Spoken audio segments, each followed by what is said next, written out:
Darkness still holds the streets of Rome as Quintus stalks up the Flaminian Way. Through a break in the temples crowding the Field of Mars, he catches a shadowy glimpse of his patron's estate on the Pincian Hill, now backlit by the quickly reddening sky. At first, his patron, the great Lucius Licinius Lucilius, conqueror of king of Tigranes and Armenia, will appear at the threshold of his house.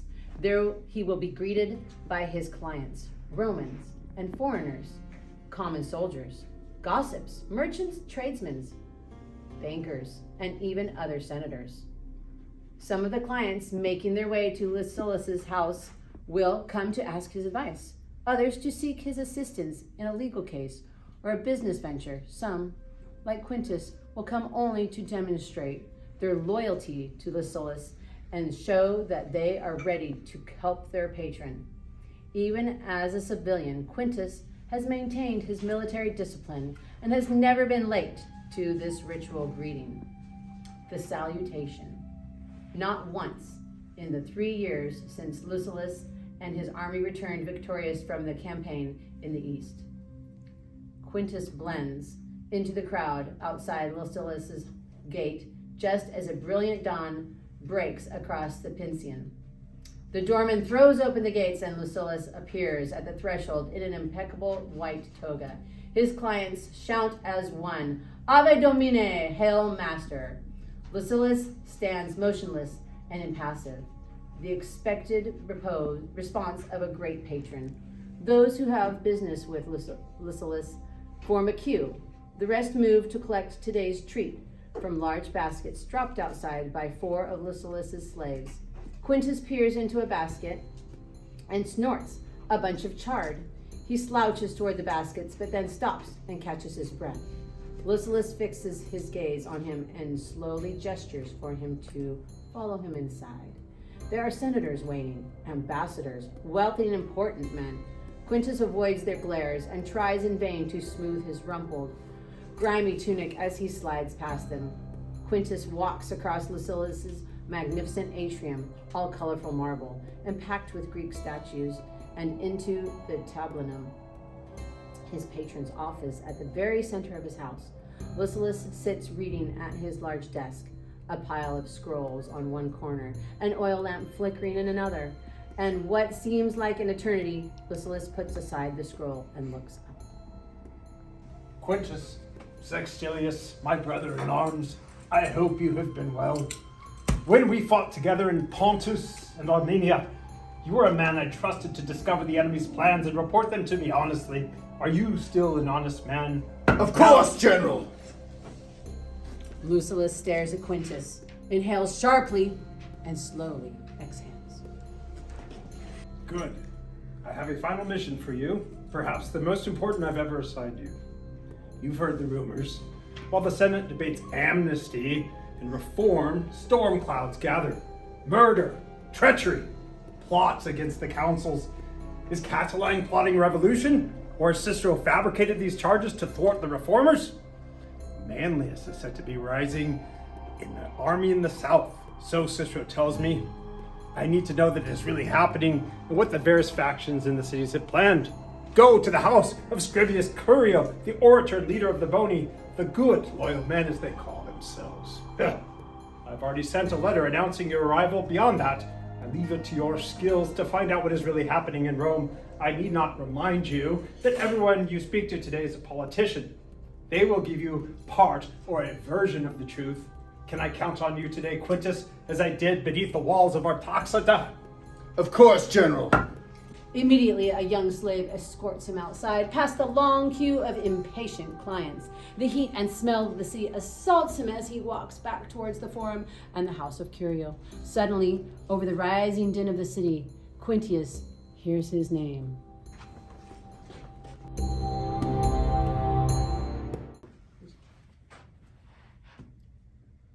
Quintus, Sextilius, wait!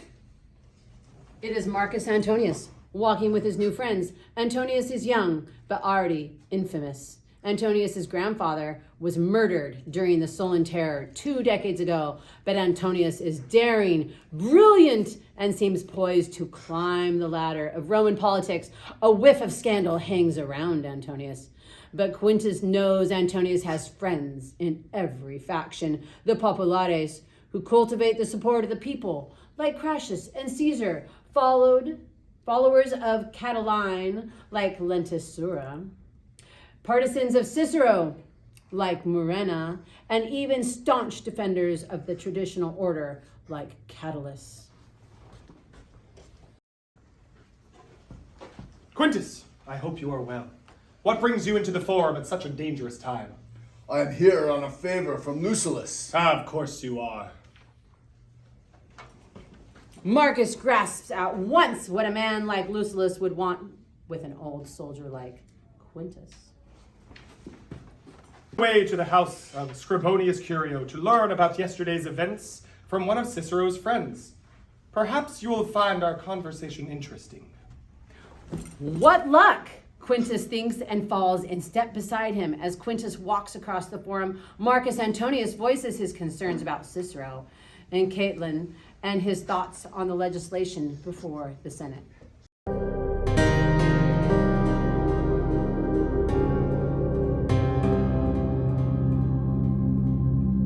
My friends find themselves in a most awkward situation. The Optimates, who supports the prerogatives of the Senate above all else, suspect that those who support the people, the populares, are conspiring with, is it Catiline? Personally, and I am not ashamed to say it, I think that Catiline makes a great deal of sense. The Optimates, tucked away in their posh villas, with their retinues of lackeys and slaves, do not realize how Rome has changed. Rome is no longer a city of shepherd huts and she-wolf lairs. Romans rule the world, and the world has come to see our 7 hills. But Rome is dangerous for the poor. Food is scarce. Apartments are ramshackle. Quintus, you live in the suburba. You know that a poor person is more likely to die in the collapse or burning of his home than of old age. The populares, champions of the people, have long known that Rome can only be strong when her people are strong. Yet, earlier this year, when the tribune Publius Servilius Rullus proposed first the abolition of debts and then real land reform, Cicero and his bony aligned with the Optimates to thwart these laws. I grant that canceling debts might be, with the Optimates, I had totally skipped a line, might be controversial.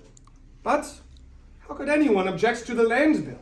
Land would have been purchased at a fair price using treasure from Pompey's conquests in the East. East, yes.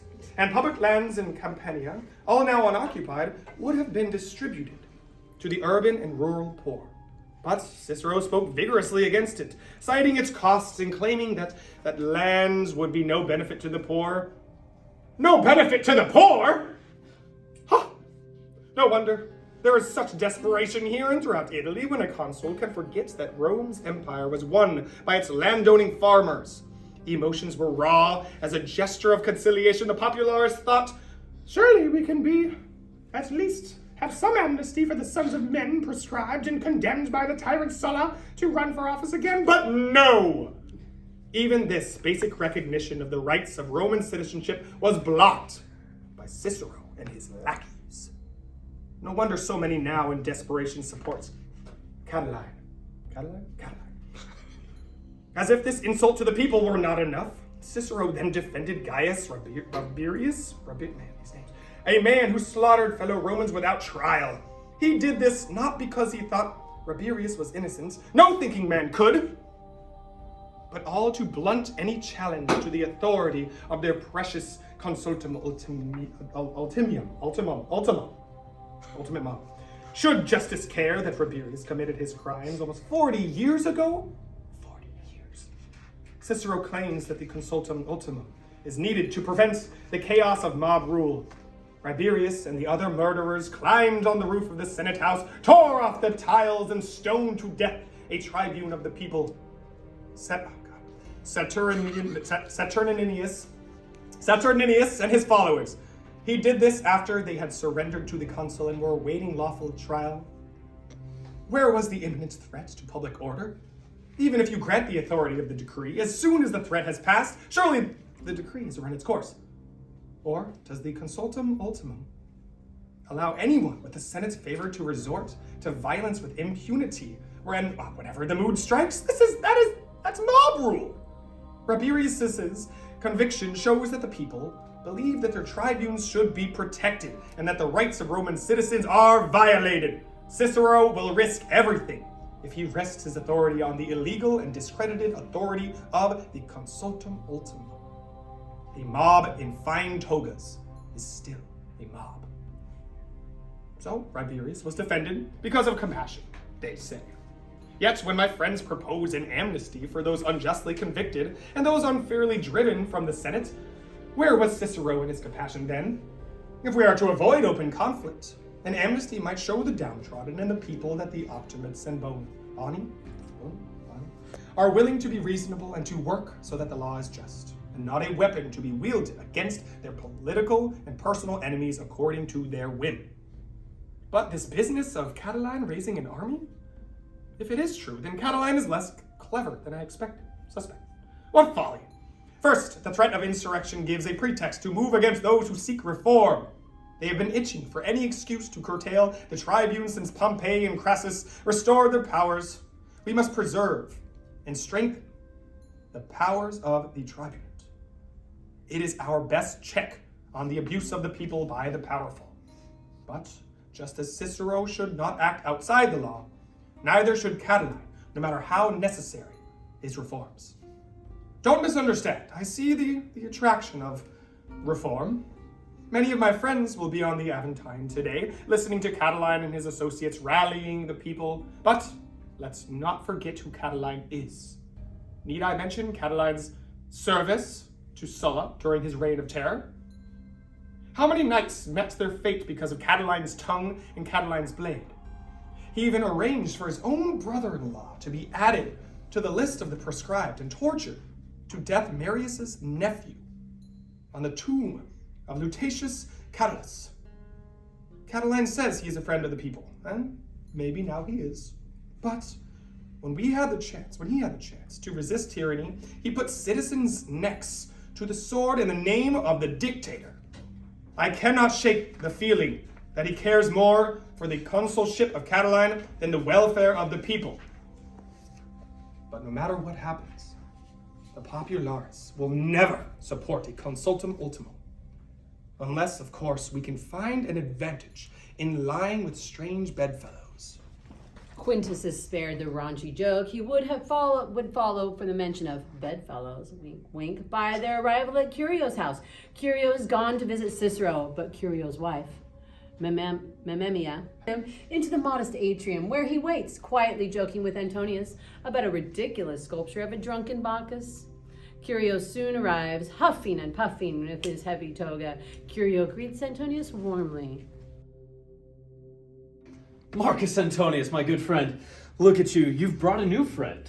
Antonius introduces Quintus, and Curio replies. Quintus Sextilius, excellent. I heard of your bravery at Themyscira. Lucullus said to expect you.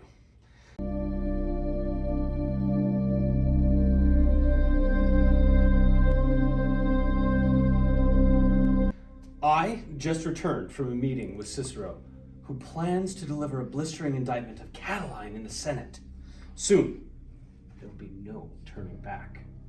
It will be one or the other. I know that Lucullus has doubts about Cicero, but he truly is our best hope to bring stability to Rome and reunite all Romans in pursuit of the common good. Senators, knights, the poor in Rome and the countryside. No good can come from antagonizing the optimates. Land reform? Distributing free grain? I know the poor suffer. I'm not blind. But we must not be fools. Free grain will fill bellies, yes, but free citizens must be able to support themselves, or else they will become dependent on the giver. Do you want to be dependent? A dependent man cannot be free. They are slaves in all but name. They will support their benefactor at the expense of liberty. Soon, they will tolerate and even demand a tyrant, which is not you, is not me. We can only improve the lot of poor people and reduce corruption if we all work together to find a path that is agreeable to all the actors in this great play. Rome has been strong because, as other cities careened from despot to despot and from government to government, Rome was stable and secure and prosperous. No foreign enemy ever made us doubt ourselves. You, Quintus, have stood victorious on the very edge of the world. Why should we do ourselves what Hannibal or the Cimbri could not? For 447 years, our republic has stood. We must preserve and reform our government, the Senate and people of Rome. Together, this is what Cicero and I and the other body want. We are loyal to the republic. Yes, I suppose that we could see a limited amnesty as a way to temper passions and bring Rome together. But only if the amnestied have been unjustly convicted or expelled from the Senate. Perhaps the sons of the expelled could be readmitted over time if they could prove their virtue. Are they true men? But we must never forgive those who would corrupt our state for their own selfish ends. One does not let the wolf back into the fold. And of course, we can give no quarter, none, to the revolutionaries. I believe what Cicero said about Catiline. Chaos will reign if he and his henchmen are not called to answer for their actions. Attempting to kill the consuls? Overturning the election? Burning the city? We must unite against this threat to our very existence. Only then can Rome address her real and dire challenges. Antonius begins to debate Curio on various points, but eventually begins to inch towards the door. He shouts over his shoulder, Quintus, if you wish to know what the people really think, I promised I would visit a friend on the Aventine. If you want to learn the true opinion of the people, join me. Quintus follows, but he soon loses track of Antonius in the press of the Aventine crowd. It's probably for the best, Quintus thinks. There is much more to learn if he is to fulfill Lucullus's directive. He makes his way instead towards the Palatine, where he hopes to learn more about the motives of the Optimates. The shadows are lengthening as Quintus walks up the Via Triumphalis. Suddenly, he hears shouts behind him. Turning, he sees 3 men attacking a 4th, who calls for help. Before Quintus can reach them, the 3 men see him and race off towards the Subura. The other man scrambles up, blood running down from his head, and staggers away in the other direction. On the ground, Quintus notices a small, folded wooden tablet. It is sealed with the mark of Quintus Metellus, Seller. He tucks it into his toga and walks briskly to a tavern a few blocks away. Once inside, and with a sausage and a cup of wine on his table, Quintus carefully examines the tablet. His eyes grow wide when he sees the addressee, Q. Caecilius Metellus Nepos, one of the tribunes, elect and a leader of the Optimates. He cracks the seal, opens the tablet, and reads, Gaius Quinto, Fratre DP. Gaius warmly greets Quintus, his brother.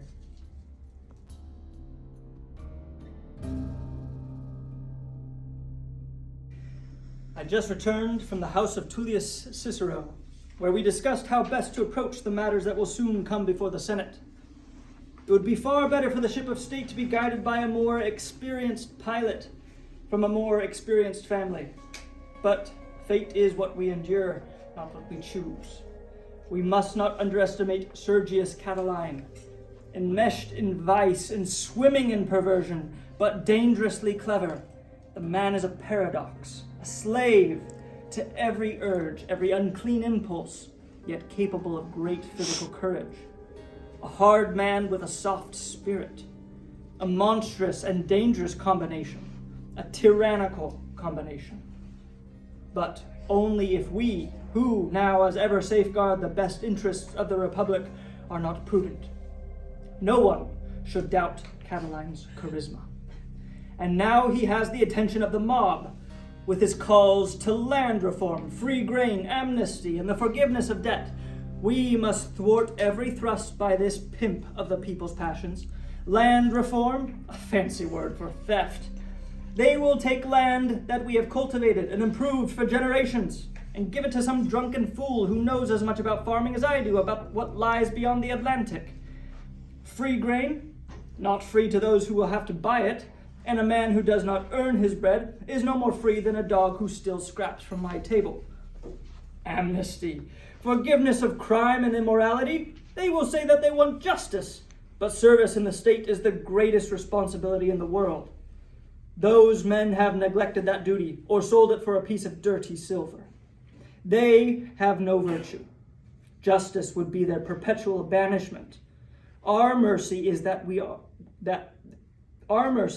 they were allowed to live among us after betraying the Republic. Forgiveness of debt, tabula nove, clean slates they shout. More words to disguise more theft. How can they speak of justice with one side of their mouth, while with the other they try to steal from the prudent? Remember the fable of the ants and the grasshopper. These reforms would take what prudent men have stored and give it to men who think of nothing but their immediate pleasures. To cancel debts will destroy credit. Honest, prudent men who have and will repay their debts will have to pay a crushing premium to offset the losses the lenders know they will take on the profligate and dishonest. How is that just? We have seen this play before and know how it ends. We remember the glorious defense of liberty by Gaius Servilius. When our republic was still young. During a famine, Spurius Maelius had sold grains at a steep discount to the people, corrupted the market, stashed weapons, and refused summons of the dictator Cincinnatus. Allah slew this would-be tyrant by concealing his dagger in his armpit. Allah. Tiberius and Gaius Gracchus attempted Maelius same strategy on an even grander scale. Revolution under the guise of reform. Again, the best men united to stop their legislation, which would have utterly undermined the Republic's foundations. But Catiline is more dangerous than Maelius and more ruthless than Gracchi. Maelius had boldness, but was a plebeian. Catiline is a patrician, from a family as ancient as our own. The more level-headed people of Rome have again rejected Catiline for a third time, mind you. Has any people's champion ever been so hated by the people? Yet still he refuses to accept defeat.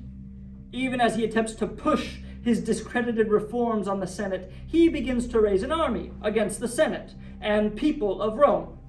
And again he conspired to assassinate a consul. Vile, villainous treason. Tell me, brother, what course of action should be barred to Cicero now he must grapple with the hydra of villainy? The enemy is among us. Catiline sits in the Senate. His creatures prowl the streets. No doubt hoping to find good men like us or our clients, catch them unawares. Everything flows towards Sergius Catiline. But don't underestimate Licinius Crassus or his puppet Julius Caesar. I thought we were rid of Sergius Catiline 3 years ago, when he was banned from running for office because of his corruption. But no, the following year there was Sergius Catiline again, with Crassus supporting him from the shadows. Plots against the leading senators. What treachery. It will all be settled soon. The traditional defenders of Rome must again answer the calls to arms. We must block every insane reform pushed by the populares. To allow even one will begin the slide to tyranny.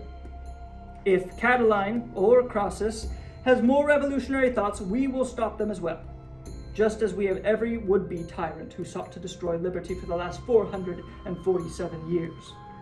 If we falter, the city will lie exposed to destruction as surely as when Tarpeia opened the gates to the Sabines, or when the Gauls were scaling the Capitoline. When Hannibal was at the gates, our ancestors showed what greatness true Romans possessed. When threatened with torture, Scaevola willingly thrust his hand in the fire. Courageous testimony of our relentless hostility to tyranny. I vow that this republic will not die as long as a single Hisli Metili draws breath. May the gods nod on our defense of liberty and the republic. Quintus and Antonius stagger up the Esquiline Hill to the house of Atticus. As they enter the dining room, conversation is turned to Nepos' desire to write a world history. Nepos is debating some obscure point concerning the geography of Gaul with Posidonius, the Greek historian, and Sempronia, the wife of Decimus Junius Brutus. Two young poets, Licinius Macer Calvus and Valerius Catullus, are there too, both amused and bored by the academic debate. Atticus welcomes the new arrivals. Marcus Antonius, welcome. And who is your friend? Quintus Sextilius, the hero of Nisibis. You are, of course, welcome as well. You just missed our friend Helvius Cinna. He was wanted to rest before the important debate in the Senate tomorrow. Imagine Cinna the poet taking an interest in faction, law, and politics. Well, I regret to say that before he left, Cinna made it clear he is no sure vote for my friend Cicero. Cicero, you remember, had some pointed criticisms for Cinna's Zemerna, a learned and challenging poem. And Cinna, like all poets, can hold a grudge. Well, there are several senators who would just as soon rid themselves of Catiline and Cicero as see any of them victorious. One of the many reasons why politics, as you know, holds no interest for me. But even a philosopher does not wish to see blood run in the streets. I was in Athens the year after Sulla's siege, you know. Yeah? And there I learned in no uncertain terms that although one may ignore politics, politics does not always return the favor. It would be better if solution could be found without the need for bloodshed. Well, these are not topics for which my meals are famous, now are they? Let us turn to happier pursuits. Catullus, I believe you have a new poem about my dear friend Marcus Tullius. Do you not? Catullus grins and responds. Indeed I do, my dear Titus. One that bears directly on Cicero. O most learned of the descendants of Romulus, as many as there are and were, Marcus Tullius, and will be in later years, Catullus gives great thanks to you, Catullus the worst poet of all, as he is the worst poet of all, just as you are the best patron. Sophos, 3 times Sophos.